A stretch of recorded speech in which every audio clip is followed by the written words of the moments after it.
மனமே குழந்தையாக என்றும் இருக்க வேண்டியதே. தோளிலாடும் சேலை தொட்டில்தான் பாதி வேளை.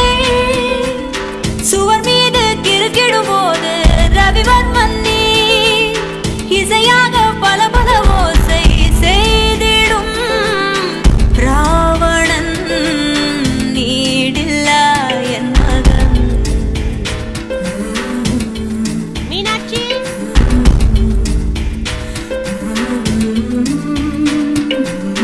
என்னை தள்ளும் முன் குழி கண்ணத்தில் என் சொர்க்கத்தை நான் கண்டேன் கண்டேன்.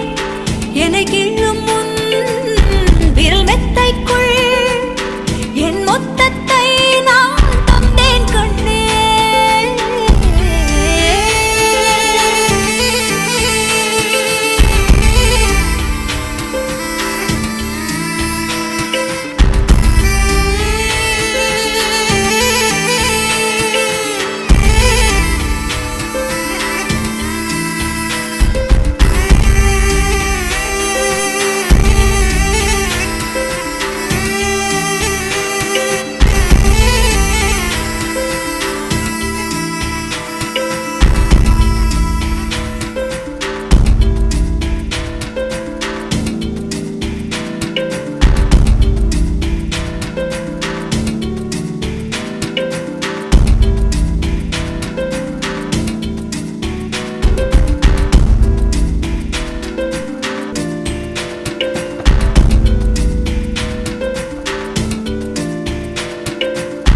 என்னை விட்டு 2 8 தள்ளி